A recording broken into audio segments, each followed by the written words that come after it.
What's going on, guys? And so, since Halloween's tomorrow, I decided why don't we continue on with what I've been doing with Marvel Zombies with Marvel Zombies 2.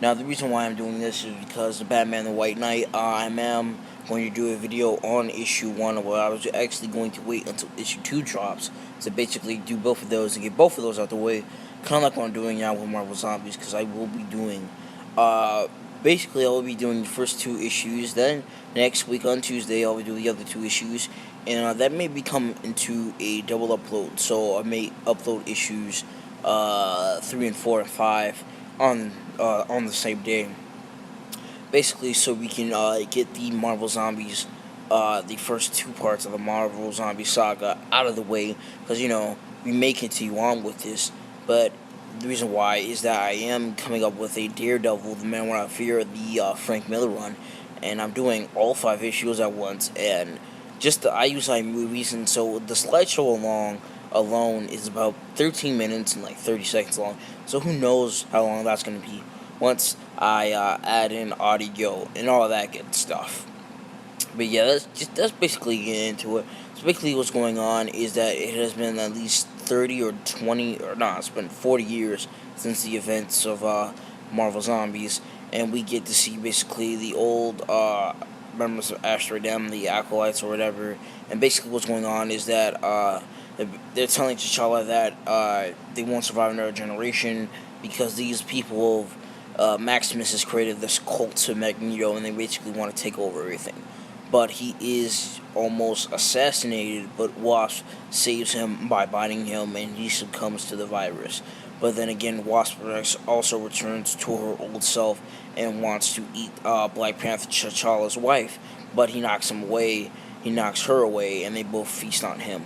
But basically, the zombies continue, and then Spider-Man says, how long has it been? It's been like 40 years since they even eaten, and basically what he's saying is that the hunger's gone away. But then, Giant Man becomes pissed off with something Spider-Man says. Spider-Man whips his mouth shut, and the two almost engage in a fight. But then we get T'Challa's grandson waiting outside the cell on Asteroid M, where him and Wasp have been there, so they can basically keep themselves locked in there so they don't succumb to the hunger, and they don't eat the people that they love. And basically, Maximus has a conversation that we're not going to get into right now.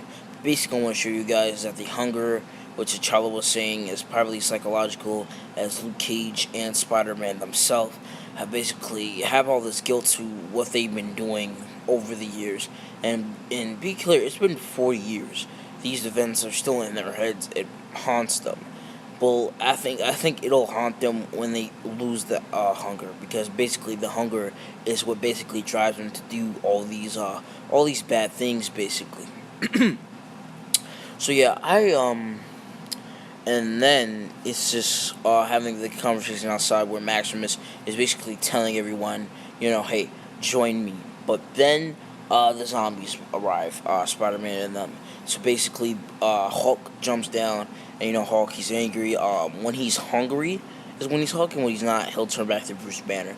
But he is the most dangerous, dead or alive.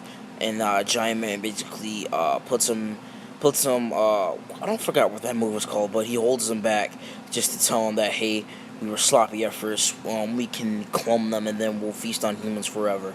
But then Luke Cage and Spider-Man actually trade sides, and they join Black Panther to basically keep them safe. But I hope you guys enjoyed the video, and this was Man Comic 300.